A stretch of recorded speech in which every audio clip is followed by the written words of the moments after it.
नमस्कार मित्रों। 16वें प्रकरण में मैं अब आपसे शेयर करूंगी मेरे कुंडलिनी असेंशन के बाद के प्रकरण को। पूरी ज़िंदगी में मैंने ये सुना था और समझा था और देखा भी था कि लोगों को अपनी कुंडलिनी जागृत करने का एक पागलपन होता है और लोग ये महसूस करते हैं कि जैसे कुंडलिनी या चक्रास आपके जागृत हो गए तो आप इस दुनिया के मालिक बन जाएंगे, राजा बन जाएंगे, शासन करेंगे। रातों रात न जाने आपके जीवन में क्या कुछ हो जाएगा, कुछ घटित हो जाएगा। हर कोई व्यक्ति इसी शॉर्टकट को चाहता है और ऐसी ही भ्रमित मान्यताओं में जीता है और इसी वजह से ज़्यादातर लोग मूल तथ्यों को ना जानते हुए कुंडलिनी और चक्रा के पीछे पड़े रहते हैं, आध्यात्मिक अनुभवों की प्राप्ति के लिए पीछे पड़े रहते हैं। जबकि मेरा अनुभव उससे विपरीत था। कुंडलिनी जागरण की जो सेंसिटिविटी थी, कुंडलिनी जागरण का जो अनुभव था, मैं भी यही फ़ील करती थी कि शायद तो अब तो पूरा सब कुछ बदल जाएगा, जीवन बदल जाएगा, मेरी दुनिया ही बदल जाएगी, न जाने क्या कुछ हो जाएगा और मैं वो सब चीज़ें पा लूँगी जिसकी इस जीवन में मुझे तड़प है। तो 2 से 3 दिन बीते, उसका नशा रहा और धीरे वो नशा फीका पड़ने लगा। ज़्यादा कुछ बदला नहीं था। बस एक अनुभूति थी, मेरे पास एक अनुभव रजिस्टर्ड हो चुका था कि कुंडलिनी एक्टिवेशन होता कैसे है या उसका अनुभव होता कैसे है और उसका नशा कैसा होता है। बस उसके बाद ज़िंदगी वापस जैसी थी वैसी चलने लगी। सब कुछ बहुत बेहतर था, कमी कुछ नहीं थी। पर जितना सुना था कुंडलिनी के बारे में, जितना समझा था, उसकी अपेक्षा ये अनुभव शॉर्ट टाइम का था। कुछ जाग तो गया था मेरे अंदर से, पर उसके बाद भी मनुष्य के जीवन में हिस्सा होता है पुरुषार्थ का। कुंडलिनी जागरण से, चक्रा एक्टिवेशन से सिर्फ काम तमाम नहीं हो जाता है, मनुष्य को अपना पुरुषार्थ करना ही पड़ता है। ये एक परम सत्य था जिससे मैं वाकिफ़ हो रही थी। अब फिर से मुझे अपना काम करना है और अपनी दिशा में आगे बढ़ना है। मुझे अपने ऊपर काम करते रहना है। तो कुछ ही दिनों में मैंने उसके नशे को फीका होते हुए भी अनुभव किया। नया 9 दिन का, यहाँ पर तो 9 दिन भी नहीं चला था, 3 से 4 दिन के बाद मेरा जीवन सामान्य होने लगा था। अब मैं अपने आप में कुछ खास महसूस नहीं कर पा रही थी। बस एक सिद्धि थी, एक चरम सीमा थी जो आपने प्राप्त कर ली। जैसे कोई व्यक्ति कितने सालों की प्रतीक्षा करता हो एवरेस्ट चढ़ने के लिए, उसके लिए न जाने कितना प्रयास करता हो, कितना पुरुषार्थ करेगा और उसके बाद एक दिन वो एवरेस्ट की चढ़ाई शुरू करेगा और हो सकता है बीच में मनोबल टूट जाए तो वापस उतर आएगा। पर अगर उसने मनोबल बनाए रखा तो एवरेस्ट की चोटी पर जाकर खड़ा हो जाएगा। एवरेस्ट की चोटी पर जाकर जो खड़ा होने का नशा है, कुछ फ़ोटो खिंचाएगा, कुछ शेयरिंग करेगा, दोस्तों में अपनी वाहवाही करेगा, दुनिया में नाम कमाएगा, सब कुछ हो जाएगा। उसके बाद क्या? एवरेस्ट की चोटी पे खड़े होने के बाद की स्थिति क्या?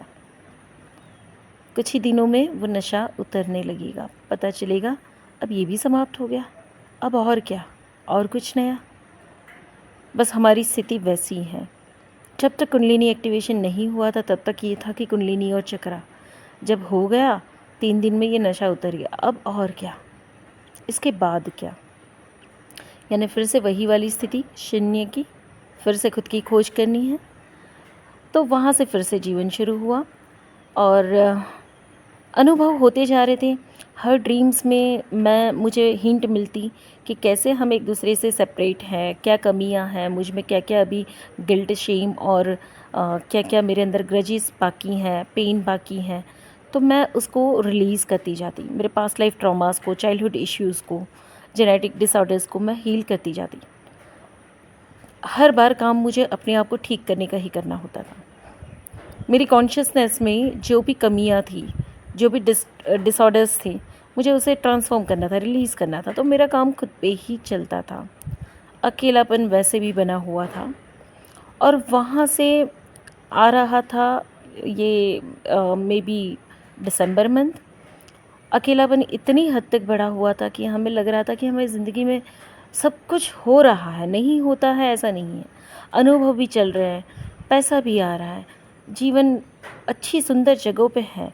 जिस जगह पे हम रहते हैं वहाँ पर रहने के लिए हो सकता है हज़ारों लाखों लोग सपने देख रहे हों कि हमें भी कभी पहाड़ों में ऐसा जीवन मिले, हमें भी कभी प्रकृति के साथ जीने का मौका मिले। हम वो जीवन जी रहे थे, पर फिर भी एक अकेलापन था। क्योंकि आपके पास एक बार मान लो इतनी दौलत होगी, पर रिश्ते नहीं होंगे, आप अकेले होंगे। आपके पास वो सारी सुख सुविधाएं होंगी, मनवांछित जीवन होगा, सब कुछ होगा, पर आपके रिश्ते नहीं होंगे। आप अकेला महसूस करेंगे। और आपके पास खूब रिश्ते हों, हो सकता है बहुत प्रेम करने वाला पति, बहुत प्रेम करने वाले बच्चे या परिवार, सब कुछ हो, पर आपके पास पैसे ना हो तो फिर आप संघर्ष में। तो ज़िंदगी के ये जो हिस्से हैं, health, wealth, happiness, relationship, spirituality, सब कुछ बराबर से चाहिए। एक खाना तभी स्वादिष्ट बन पाता है जब उसमें सारे इंग्रेडिएंट्स परफेक्ट डले हों। ना नमक बढ़ जाए तो चलेगा, ना नींबू बढ़ जाए तो चलेगा, ना शक्कर बढ़ने से चलेगा, या मिर्ची बढ़ जाए तो भी ना चले। यानी सारे इंग्रेडिएंट्स अगर परफेक्ट डले हों तभी एक स्वादिष्ट डिश तैयार होती है। वैसे ही आपका जीवन एक डिश है, उसे चाहे आप ऊपर से कितना सजा लो, पर अगर परफेक्ट मात्रा में मसाले नहीं डाले हैं तो उसका स्वाद नहीं आएगा। तो उसी तरीके से ज़िंदगी के ये सारे हिस्से हैं। तो रहन सहन बहुत अच्छा था, फाइनेंशियल स्टेबिलिटी थी, आध्यात्मिक उन्नति भी थी, पर कमी थी रिश्तों की, अकेले थे। मैंने काम करना शुरू किया कि ये अकेलापन क्यों महसूस हो रहा है। तो समझ में आया कि परिवार और अपने जो भी हैं, जिसे मैं अपना कह सकती हूँ, इस जन्म से जो मेरे अपने हैं, उनसे भी डिस्कनेक्शन है, कहीं किसी लेवल पे दूरी है। हालांकि इनर चाइल्ड हीलिंग और जेनेटिक हीलिंग के माध्यम से मैंने सभी को माफ़ तो कर दिया था। बचपन के अनुभव की वजह से जो भी हर्ट या पेन था, मैं उसे फॉरगिव कर चुकी थी, वहाँ से आगे बढ़ चुकी थी, पर फिर भी कनेक्टिविटी कम थी। यानी हम भाई बहनों के बीच में भी ये था कि कभी ज़रूरत हो तो एक दूसरे के लिए खड़े हैं अनकंडीशनली, बट बिना ज़रूरत के एक दूसरे को फ़ोन नहीं करेंगे, या करें तो फॉर्मेलिटी से बात हो रही है। और मुझे ये बिल्कुल पसंद नहीं था।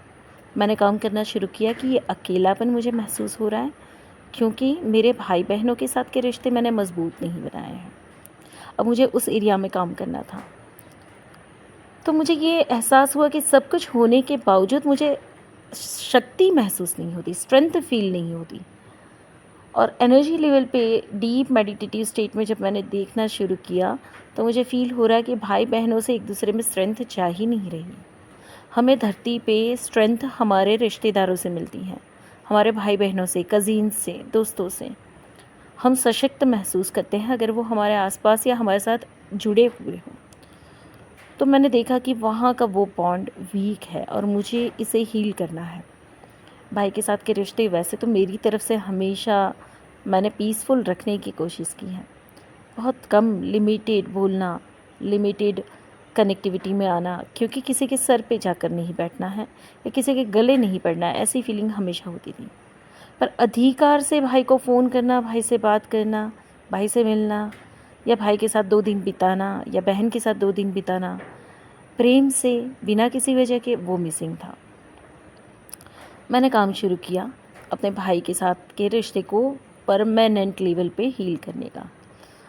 हर लेवल पे, जैसे चाइल्डहुड के ट्रॉमास को हील करना भाई के साथ के, या जेनेटिक पैटर्न्स को हील करना, और बहुत सारी जेनेटिक डिसऑर्डर्स मैंने देखने शुरू किए, जहाँ पे लड़कों को लेकर 4 से 5 पीढ़ियों से भेदभाव चला आ रहा था। इतना बड़ा भेदभाव नहीं था, पर फिर भी प्रायोरिटी में लड़की थी, और लड़कों की परवरिश ही कुछ ऐसी हुई थी कि वो बाय डिफ़ॉल्ट अपने अंदर कुछ toxic narcissist pattern carry forward कर रहे थे। तो मेरे पापा में भी थी, मेरे भाई में भी थी, और ऐसे ही पार्टनर्स मैं खोज भी रही थी। सेम प्रकृति के लोग आते थे मेरे जीवन में। तो मैंने वहाँ से देखना शुरू किया, तो मुझे दिखाई दिया कि ये तो जनरेशन गैप है और जनरेशन ट्रॉमा है, और सदियों से चला आ रहा है, जिसमें सेल्फिशनेस कॉमन है और सुपीरियरिटी कॉमन है। As a male member of the family, superiority common है। मैंने वहाँ से डीप लेवल में खूब मुझे इस सब्जेक्टों को हील करने के लिए मुझे बहुत रिसर्च करनी पड़ी इंटरनल लेवल पे, और मैंने बहुत डीप जाकर पीढ़ियों पीढ़ियों तक की ऊर्जाओं को सेटल किया है। मेरी मैटरनल लिनिएज, मेरी पैटर्नल लिनिएज, उन दोनों के बीच में इम्बैलेंस जो था, यिन yang बैलेंस करने के लिए आपको हर लेवल के प्रकृति और पुरुष को बैलेंस करना होगा। तो आपके परिवार की, आपकी जो माँ है वो प्रकृति है और आपके पिता पुरुष हैं। उसी तरीके से पैटर्नल लिनिएज प्रकृति पुरुष हैं और मैटरनल लिनिएज प्रकृति हैं। उसी तरीके से सूर्य पुरुष हैं, चंद्र प्रकृति हैं। उसी तरीके से ये प्रकृति स्वयं स्त्री शक्ति हैं और आत्मा जो है वो पुरुष हैं। हर लेवल के पुरुष और स्त्री को मुझे बैलेंस करना था, ताकि मेरे भाई और बहन के बीच में, यानी मेरे और मेरे भाई के बीच में ये पुरुष और स्त्री का जो भेद था, मैं उसे ठीक कर पाऊँ। और मुझे इंटरनल लेवल पे ये भी फील हो रहा था कि मेरे इतने डीप लेवल पे वर्क करने से जगत के हज़ारों व्यक्तियों के बीच में कहीं ना कहीं पे यिन yang बैलेंस हो रहा है। ये भी मुझे फील आ रहा था कि मेरे एक को ठीक करने से हज़ारों लाखों लोगों के इंटरनल एनर्जीज़ में बैलेंस आ रहा है। बहुत क्लियर दिख रहा था मुझे, और मुझे ये करना था। मैंने वो करना शुरू किया, और हर बार मैं अपनी लैब में, अपनी मेंटल लैब में, मैंने अपनी एक लैब बनाई है, मेंटल लैब जिसे मैं कहती हूँ, साइकिक लैब। उस लैब में मैं अपने भाई को इनवाइट करती और भाई के साथ कन्वर्सेशन करती, और मैं देखती कि मेरा भाई मुझसे अलाइनमेंट में कब आ रहा है, कैसे आ रहा है। मैंने काफ़ी समय लिया इसे हील करने के लिए, कम से कम मुझे 6 से 8 महीने लगे। कुंडलिनी एक्टिवेशन के बाद का काफ़ी समय मेरा ऐसे बीतना शुरू हुआ। पर एनर्जी लेवल पे मुझे ये फ़ील होने लगा कि मैं स्ट्रेंथ वहीं से ले रही हूँ, और मेरे भाई के साथ एनर्जी को एक्टिवेशन में मैंने ला दिया। मैंने परिवार, मेरे कज़िन्स, मेरी बुआएं, मेरे मामा मासी, उन सब के साथ एनर्जेटिक स्ट्रॉन्ग कनेक्शन बनाना शुरू कर दिया था। और वहाँ से जब मेरी जर्नी आगे बढ़ती है तो दिसंबर मंथ आता है। अकेले हम चल रहे हैं। दिसंबर मंथ के शायद 1 या 2 महीने पहले ही एक बहुत प्यारा दोस्त हमें मिला, और वो भी गुजरात से ही आया था। किसी रीज़न से यहाँ पे 2-3 महीने की टूर प्लान करके आया था, जिसे हम पहले नहीं जानते थे। पर उससे हमें मिलना हुआ और हमें फ़ील हुआ कि ये हमारे सोलमेट जैसे हैं, ये हमारे भाई हैं, सोल ब्रदर हैं, सोलमेट हैं, चाहे इसे कोई भी नाम दे दो, पर ये सोल से हमारा बहुत गहरा और बहुत प्यारा कनेक्शन है। उनके आने के बाद मैं, गीता और वो मेरे सोल ब्रदर, हम तीनों का अच्छा कॉम्बिनेशन बना, और हमने थोड़ा सा घूमना फिरना फिर शुरू किया। हम भूलते जा रहे थे, अकेले घूमते घूमते अब थके हुए थे। अब हमें कुछ चेंज की ज़रूरत थी। तो एक तरफ भाई के साथ के रिश्ते हील हो रहे हैं, रिलेशनशिप्स ही मेरे हील होते जा रहे हैं, और दूसरी तरफ हमें ये गिफ्ट मिल रही है एक सोल ब्रदर की। जैसे हमारी कोई सोल फैमिली का मेंबर आया था हमारे पास, और उनके साथ हमने ट्रैवलिंग शुरू की, साथ बैठना, साथ खाना। वो हमारे घर पे ही रुके, 3-4 महीने हमारे साथ ही रुके, और उनके साथ अब ज़िंदगी बहुत अच्छी लग रही थी। बहुत अच्छा अनुभव रहा वो। और ज़िंदगी में एक पहला रिश्ता, फर्स्ट रिलेशन मेरी लाइफ को मैंने ये देखा कि जहाँ पे कोई स्वार्थ नहीं है, अनकंडीशनल कनेक्शन है हमारा, कोई लस्ट नहीं है, कोई गिव एंड टेक नहीं है। सब अपनी अपनी मर्ज़ी से चल रहे हैं, मर्ज़ी से खा रहे हैं, मर्ज़ी से जी रहे हैं। और ये इतना सुंदर अनुभव था। मुझे ये एहसास नहीं हो रहा था कि ये मेरा घर है, या मेरे घर में रह रहे हैं, या मैं मेरी गाड़ी में घूम रहे हैं, या मेरे साथ चल रहे हैं। मुझे बस ये था कि हम सब साथ में चल रहे हैं, हम सब साथ में घूम रहे हैं। और ये पहला अनुभव था मैं से बाहर निकल कर हमको अनुभव करने का, और ये सुंदर अनुभव था। मेरे अंदर से मैं डिज़ोल्व हो चुका था। ये घर भले मैंने लिया था, या हम रह रहे थे, पर मुझे ऐसा लगता था कि जो भी आके रहना चाहे आओ और रहो, और बस साथ में एंजॉय करो, पर इक्वल फ्रीक्वेंसी के लोग चाहिए।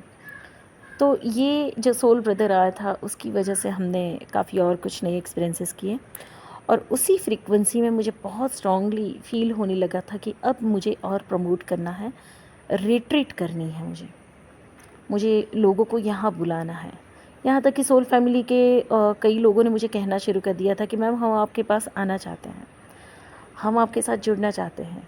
तो मुझे रिट्रीट करनी थी अब, और मैंने डिसाइड किया कि मुझे रिट्रीट करनी है।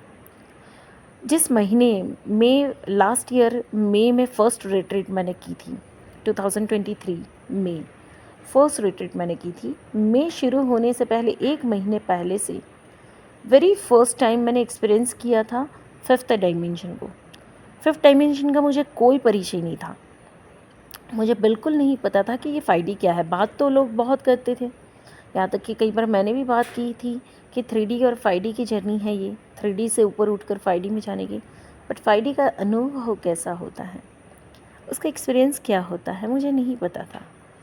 और 1 महीने पहले ही अचानक मेरे अंदर इंटरनल लेवल पे एक अलग फीलिंग आनी शुरू हुई। ऐसा लगा कि ऐसा स्वाद, ऐसा अनुभव मेरी इंटरनल सेल्फ ने कहीं नहीं किया है।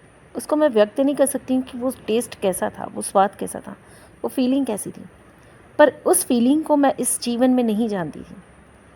इस जीवन में पैदा होने से लेकर आज तक मैंने या तो सुख अनुभव किया, दुख अनुभव किया, गुस्सा अनुभव किया, तनाव अनुभव किया, है ना? पर मैंने ये वाली फीलिंग कभी अनुभव नहीं की थी, तो इसका मेरे पास नाम भी नहीं था। पर मुझे ये फ़ील होने लगा था जैसे कुछ कुछ झलक मुझे ऐसी दिख रही थी कि जिन आँखों से मैं इस धरती को देख रही हूँ, कुछ समय के लिए, कुछ सेकंड के लिए वो धरती अलग रूप में दिखाई दे रही है मेरी आँखों से ही। हल्की सी मुझे इंट्यूशन पड़ चुकी थी कि ये शायद फिफ्थ डायमेंशन का एक्सपीरियंस है, ये इस धरती का अनुभव नहीं है। पर बहुत लंबा अनुभव नहीं था, छोटे-छोटे फ्लैशेस में आ रहा था। पर इंटरनल फीलिंग गले में जैसे कुछ अलग अनुभूति होती जा रही थी। और फिर रिट्रीट के लिए हम जगह ढूंढ रहे हैं और हर बार की तरह जगह ढूंढते ढूंढते थक गए। और मैंने अपने आप से पूछा कि तुझे कैसी जगह चाहिए अपने रिट्रीट के लिए। फिर बात आई एकदम न्यू कंडीशन में प्रॉपर्टी हो और ज़्यादा यूज्ड ना हुई हो और पीसफुल एनर्जी हो, एनवायरनमेंट हो और ऐसी जगह चाहिए। और दिमाग बोल रहा है ऐसी जगह तुझे कहाँ से मिलनी है, प्रॉपर्टीज़ चलती हैं तो लोग आते हैं रहते हैं, तुझे इस कंडीशन में प्रॉपर्टी कहाँ से मिलेगी। बस पर मुझे तो अंदर से हमेशा यही तरीका पता चलता था कि मुझे अंदर से क्या चाहिए। तो पहले सारी मेहनत करके मैं जगह ढूंढ लेती और फिर थक जाती तो मैं खुद से पूछती कि अब तुझे क्या चाहिए। मुझे हमेशा एनर्जी से मैच होने वाली जगह चाहिए। मैं किसी भी जगह पर जाती हूँ तो मैं फ़ील कर पाती हूँ कि यहाँ मेरी एनर्जी मैच नहीं करती है। कुछ ही जगह ऐसी होती है जहाँ पे मुझे फ़ील आती है कि हाँ मेरी एनर्जी मैच कर रही है। और फिर जब मुझे ये क्लैरिटी आई कि मुझे ऐसी जगह चाहिए रिट्रीट के लिए, तो एक प्रॉपर्टी दूसरे दिन अचानक से हम वहाँ इंक्वायरी के लिए चले गए। और मैंने वहाँ के ओनर से बात की तो उन्होंने बताया कि बस 1 महीना हुआ है इस प्रॉपर्टी को चालू हुए और हम भी चाहते हैं कि आप रिट्रीट करो, बहुत अच्छा रहेगा। और मुझे रिट्रीट के टर्म्स नहीं पता थे और कितने लोग आएंगे ये भी अभी कुछ फिक्स नहीं था और कितना अमाउंट लगेगा, क्या होगा, वो भी पता नहीं था। बहुत सारे कन्फ्यूजन के बीच मैंने उस जगह को फाइनलाइज़ कर दिया क्योंकि एनर्जी मैच थी और हमने रिट्रीट ऑर्गेनाइज़ कर दी। और इस बीच पूरा जितना भी समय बीता वो धीरे धीरे वो फ्लैशेस खुलते जा रहे थे और मुझे और गीता दोनों को इंट्यूशन आ रहे थे कि इस बार बहुत बड़ा कुछ होने वाला है, बहुत बड़े लेवल पे कुछ होने वाला है। भले रिट्रीट छोटी हो, कम लोग हों, ज़्यादा लोग हों, क्या होगा पता नहीं है, पर कुछ बहुत बड़ा खुलने वाला है। अभी तक मैं अपनी शक्तियों से वाकिफ़ नहीं थी, अभी तक मुझे अपना परिचय नहीं था, पर ये जो इंटरनल फीलिंग आ रही थी वो कुछ अलग लेवल की आ रही थी। और देखते ही देखते बस रिट्रीट आ गई और रिट्रीट के गेस्ट आए। 16 लोग आए थे पहली बार के रिट्रीट में। मैंने बहुत कम चार्जेस रखे थे, काफ़ी मैंने अपनी जेब से भी पे किया था, पर मुझे ये था कि ये मेरी ज़िंदगी की पहली रिट्रीट है और मुझे लोगों को देना है, करना है लोगों के लिए। और मैंने अपनी कोई फ़ीस नहीं ली थी और अपने कोई चार्जेस नहीं लिए थे। 6 दिन की रिट्रीट हमने रखी थी और मैंने दिन भर सुबह 6 बजे से लेकर रात को 1-2 बजे तक 6 के 6 दिन लोगों के साथ काम किया था। जुनून था लोगों के साथ काम करने का। पहला दिन तो बीत रहा है, जैसे प्लान किया उस तरीके से काम चल रहा है। दूसरा दिन बीत रहा है और तीसरे दिन energy fifth dimension total level पे खुल चुका था। सृष्टि ऐसी दिखाई दे रही थी जैसी कभी नहीं देखी। पेड़ के पत्ते पत्ते में मैंने महसूस किया था कि एक एक असेंडेंट मास्टर्स आके बैठ चुके हैं। पेड़ के पत्तों में से अगर ओस की एक बूंद टपक रही है तो ऐसा फील हो रहा था कि जैसे उनकी ब्लेसिंग्स टपक रही हो। पहाड़ों की सीमाओं में ऐसा फील हो रहा था हज़ारों मास्टर्स बैठे हुए हैं चारों तरफ गोल, और सारे डायमेंशन खुले हुए थे। और ये फील आ रही थी कि ऊपर से भी सभी ने मुझे प्रोटेक्ट किया हुआ है, पकड़ा हुआ है, और नीचे से भी मुझे हर तरफ से कनेक्ट किया हुआ है। और मैंने अपनी अजीब प्रकार की, मैं अजीब ही बोलूँगी क्योंकि इतनी एक्सट्रीम लेवल की वो पावर थी जिसे समझना, सुलझा पाना या बिलीव कर पाना पहली बार मेरे लिए मुश्किल था, पर था, गज़ब का जादू था वो। और इतने मैजिकल एक्सपीरियंसेस भी हुए कि लोग डर गए, शायद लोग डरे, बहुत से लोग डरे। और जो डरा नहीं और जिसने खुद के ऊपर काम किया वो आज भी कनेक्टेड हैं, और जो डर गए वो परमानेंटली छूट गए मुझसे। यानी वहाँ पे डार्क मैट्रिक्स भी था, बहुत भयानक, बहुत डार्क मैट्रिक्स था, और बहुत सुपर पावर्स भी थी, और दोनों तरफ का खेल चल रहा था। और जो डार्क मैट्रिक्स और डार्क रियलिटी से बिलोंग कर रहा था, जो बदलना बिल्कुल नहीं चाह रहा था, वो काफ़ी डरे हुए थे। माया चारों तरफ फैली हुई थी, लोगों को इल्यूजन्स हो रहे थे, हेलुसिनेशंस हो रहे थे, रात को नींद में झपक के जाग रहे थे, भ्रमित किया जा रहा था। और उसके बावजूद भी मेरे अंदर एक ऐसी पावर एक्टिवेट हुई थी कि जो ये फील करवा रही थी कि मुझसे ज़्यादा शक्तिशाली इस समय पे, अभी यहाँ पे, इस फिज़िकल फॉर्म में और कुछ भी नहीं है। That was different.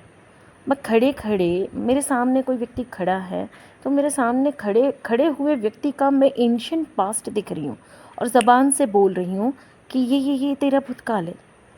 और हालांकि मैंने कभी नहीं चाहा कि मैं शक्ति का प्रदर्शन करूँ या फिर मैं किसी भी लेवल पे अपनी सुपर पावर्स को शो करूँ या मैं किसी की पास्ट लाइफ को दिखाऊं। हमेशा मेरे लिए ये होता है कि वो व्यक्ति खुद मेहनत करे।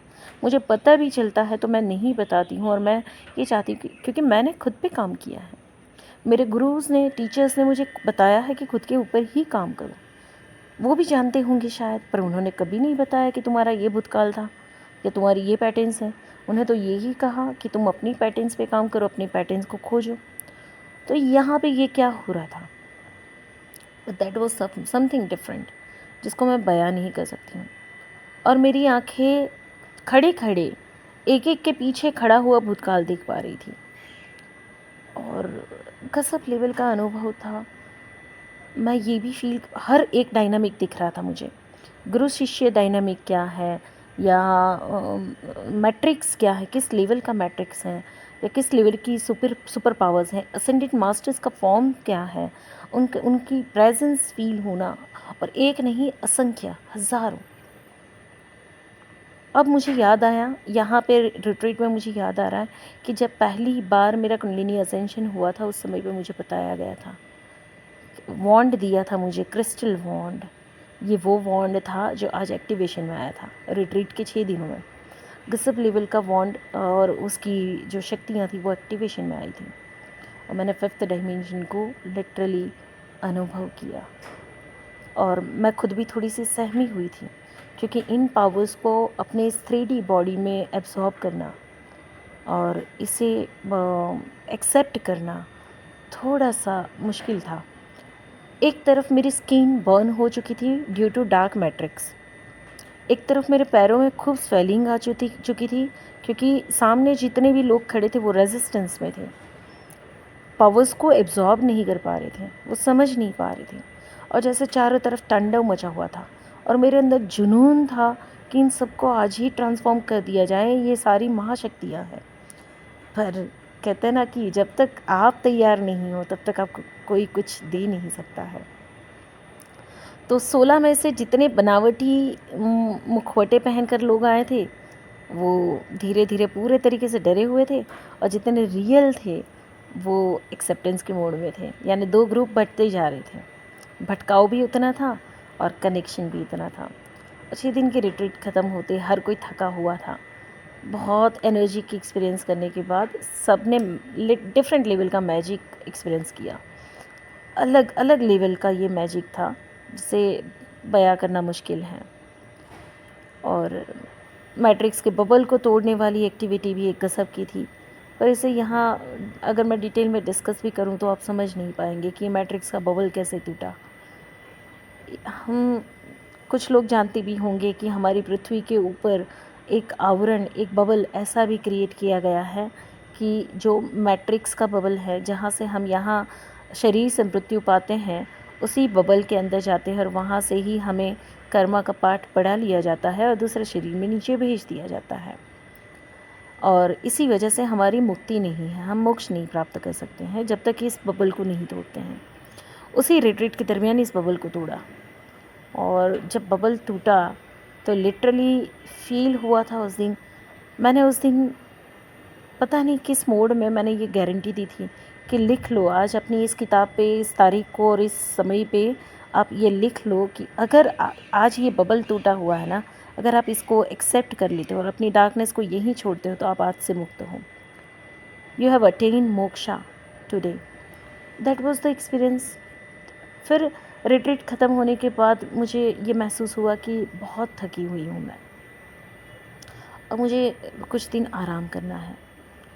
और कुछ बहुत ऐसी चीज़ें भी हुई थी गीता के साथ भी, जहाँ से गीता के लिए भी थोड़ा सेपरेशन की ज़रूरत थी कि इंडिपेंडेंट होना था, गीता को भी इंडिपेंडेंट करना था। तो फिर वहाँ से मैंने चुना कि अब मुझे थोड़े दिन आराम करना है, और गीता को कहा कि आप देखो अपना और काम खोजो, मैं अपने तरीके से अपना कुछ भी मैनेज करूँगी, देखते हैं आगे क्या करेंगे। क्योंकि तब तक मेरे लिए पास्ट लाइफ रिग्रेशन सब्जेक्ट एक टैबू बन चुका था। मुझे ये फ़ील होने लगा था कि सब कुछ अगर मैट्रिक्स के कंट्रोल में है और बबल में है तो हम पास्ट लाइफ करके क्या करेंगे। ये पास्ट लाइफ हेल्प नहीं करने वाला है, इससे भी ऊपर की चीज़ चाहिए। एक लेवल तक पास्ट लाइफ आपको हेल्प करता है, पर उसी के बाद एक लेवल कंप्लीट करने के बाद आपको उससे ऊपर की कॉन्शियसनेस को कनेक्ट करने की ज़रूरत पड़ती है। तो मैं थोड़ा सा डिलेमा में थी कि पास्ट लाइफ को मैं सिखाऊं या नहीं, और मैंने प्रोसेस बंद कर दी थी।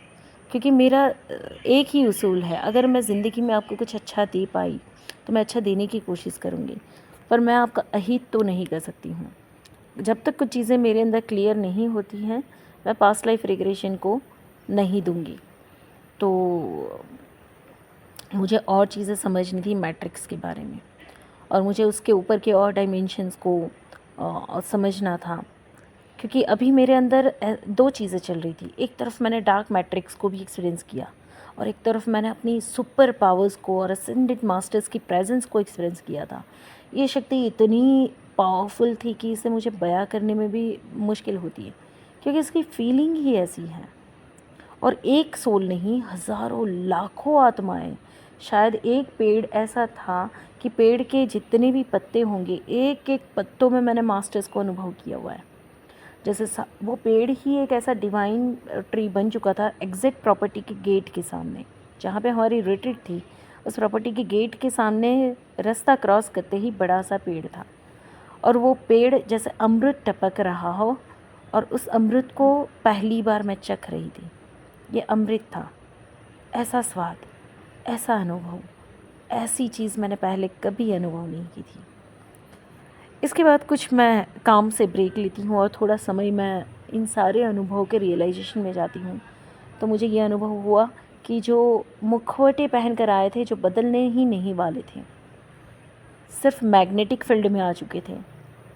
जैसे कि एक अगर बत्ती जल रही हो, बड़ा सा बल्ब जल रहा हो, तो कीटक सारे उड़कर उस बल्ब के आसपास आ जाएंगे। ये वैसे थे, सब आए थे अमृत का स्वाद चखने के लिए।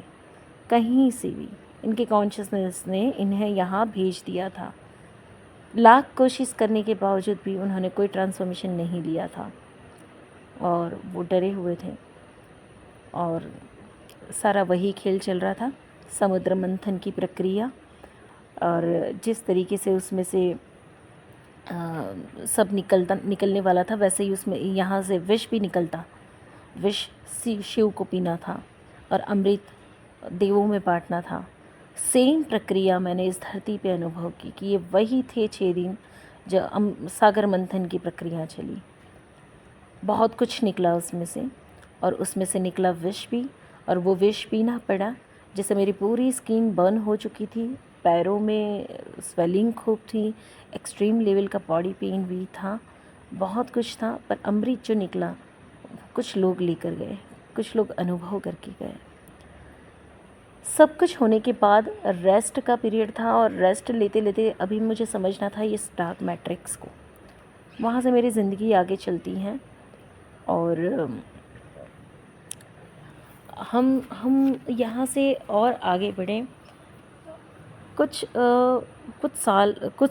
महीने के और समय आगे बढ़ा, 2 महीने जैसे शायद आगे बढ़े और मैंने फिर एक रिट्रीट रखी अगस्त में। मई की रिट्रीट के बाद सीधी 2 महीने के बाद की एक रिट्रीट आई अगस्त की।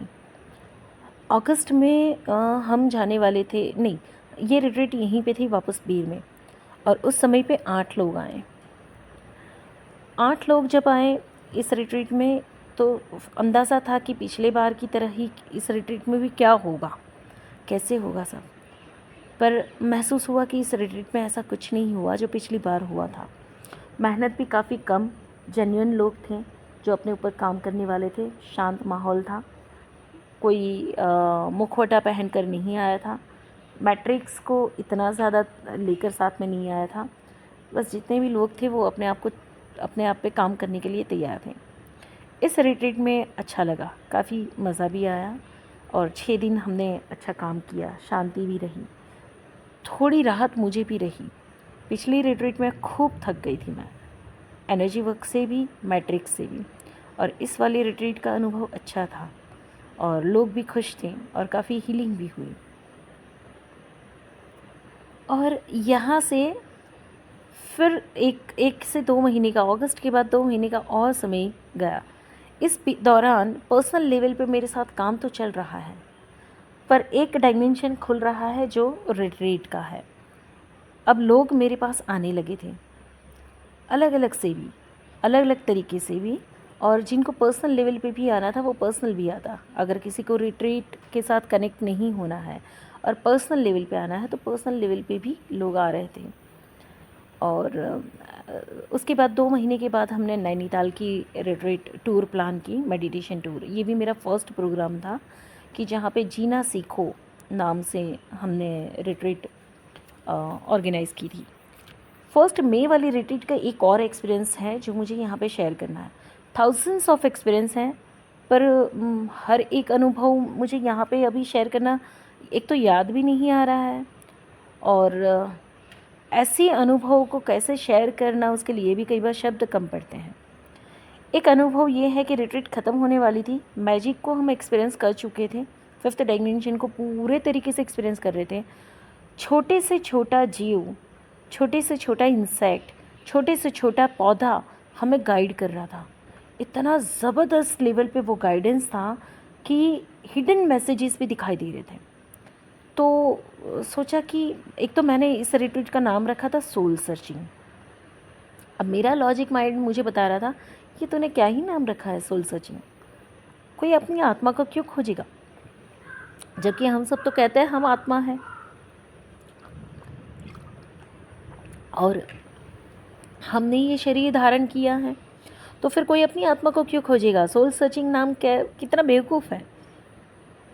तो फिर मैंने रिट्रीट ख़त्म होते समय मैं और मेरे 2 स्टूडेंट बैठे हुए थे, तो मैंने कहा अब नाम क्या रखें, नाम बदलना है मुझे, इसका क्या नाम रख सकते हैं।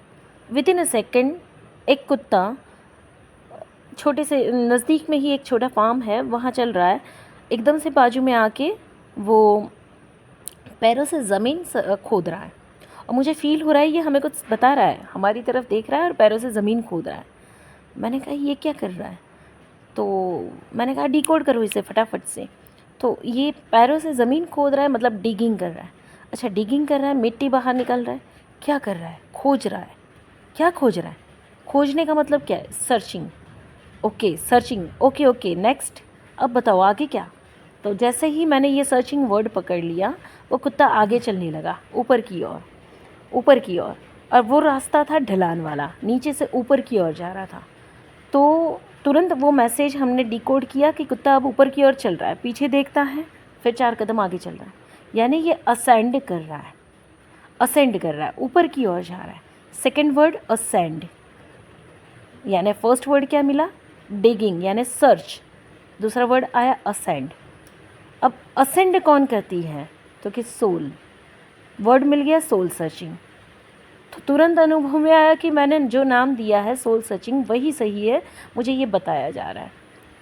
ऐसे न जाने कितने हमने अनुभव किए हैं प्रकृति के साथ के, कि कुछ ऐसा डार्क मैट्रिक्स जो मैं डिकोड नहीं कर पा रही हूँ, तो इंस्टेंट कहीं से इतने सारे कीड़े बाहर आ जाते थे हॉल में और मुझे शो करते थे कि ये मैट्रिक्स है। कभी स्पाइडर बाहर आए तो ये पता चलता है कि ये मैट्रिक्स है, यहाँ पे मैट्रिक्स है, यहाँ पे क्लियर है। बटरफ्लाइज आए तो ये शो होता था कि ट्रांसफॉर्म हो गया। मतलब A to Z चीज़ें ऐसे लेवल पे हमें गाइडेंस देती जा रही थी कि जिसकी कोई कल्पना करनी मुश्किल है, and that was very amazing. तो मतलब मनुष्य धरती पे थर्ड डायमेंशन में इतना फंसा हुआ है कि हिडन मैसेजेस को ले नहीं पा रहा है। अगर ज़रा सी उसकी फ्रीक्वेंसी असेंड हो जाए, फिफ्थ डायमेंशन में अगर एक्टिव हो जाए, तो उसे इतने हिडन मैसेजेस मिलेंगे कि वो चीज़ों को फटाफट से क्लियर कर सकता है, सॉल्यूशन ला सकता है, फट से क्लियर हो सकती है चीज़ें। इतना इतना सफ़रिंग, इतना पेन, इतनी चीज़ें नहीं होंगी। तो ये एक अनुभव था। उसके बाद नैनीताल की रिट्रीट आती है। नैनीताल की रिट्रीट का अध्याय मैं इसके बाद के प्रकरण में शेयर करूँगी। प्रकरण लंबे हो जाते हैं। हो कि आप एंजॉय कर रहे हो, और मुझे ये नहीं पता है कि मैं कितने प्रकरण बनाऊँगी। मुझे तो लगा था कि मेरी जीवन की कहानी 8-10 प्रकरण में समाप्त हो जाएगी, पर ये तो हम 15-16वां प्रकरण आ रहे हैं। पर फिर भी ठीक है, जितना मैं डिटेल में शेयर कर सकती हूँ मैं उतनी कोशिश कर लेती हूँ। आप जहाँ तक सुन पाएँ सुनिएगा। तब तक के लिए धन्यवाद।